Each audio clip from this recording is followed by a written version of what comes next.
Hi guys, this is DeJordy here.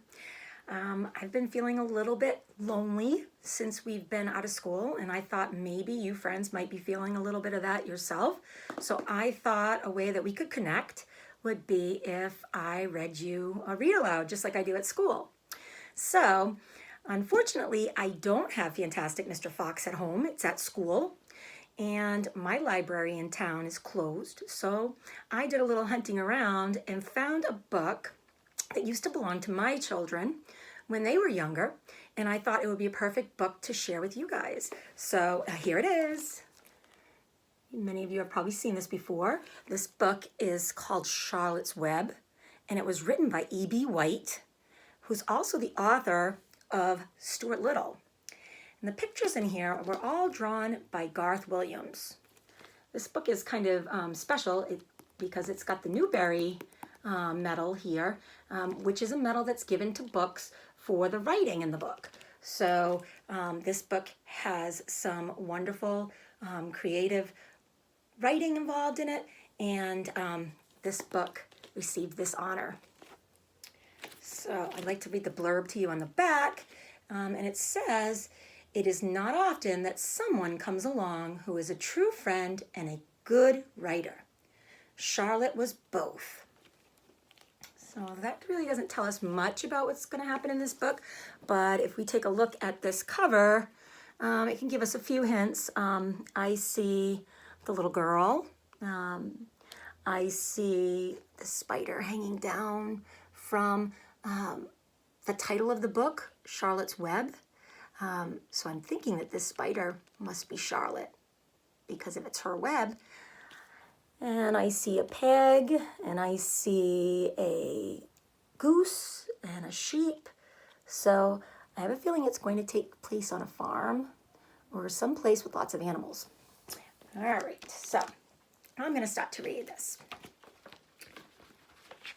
So, Chapter 1, Before Breakfast. "Where's Papa going with that axe?" asked Fern to her mother as they were setting the table for breakfast. "Out to the hog house," replied Mrs. Arable. "Some pigs were born last night." "I don't see why he needs an axe," continued Fern, who was only 8.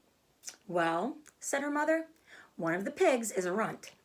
It's very small and weak, and it will never amount to anything, so your father has decided to do away with it."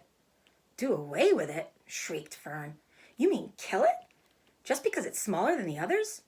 Mrs. Arable put a pot of cream on the table. "Don't yell, Fern," she said. "Your father is right. The pig would probably die anyway." Fern pushed a chair out of the way and ran outdoors. The grass was wet and the earth smelled of springtime. Fern's sneakers were sopping by the time she caught up with her father. Now, sopping means that they were really wet because of the dew on the grass.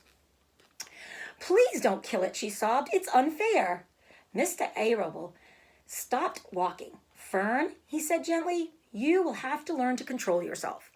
"Control myself?" yelled Fern. "This is a matter of life and death, and you talk about controlling myself?" See the illustration there? Looks like she's struggling with her dad. Tears ran down her cheeks, and she took hold of the axe and tried to pull it out of her father's hand. "Fern," said Miss Arable, "I know more about raising a litter of pigs than you do. A weakling makes trouble. Now run along." "But it's unfair," cried Fern. "The pig couldn't help being born small, could it? If I had been very small at birth, would you have killed me?" Mr. Arable smiled. "Certainly not," he said, looking down at his daughter with love.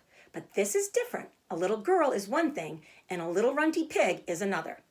"I see no difference," replied Fern, still hanging on to the axe. "This is the most terrible case of injustice I have ever heard of."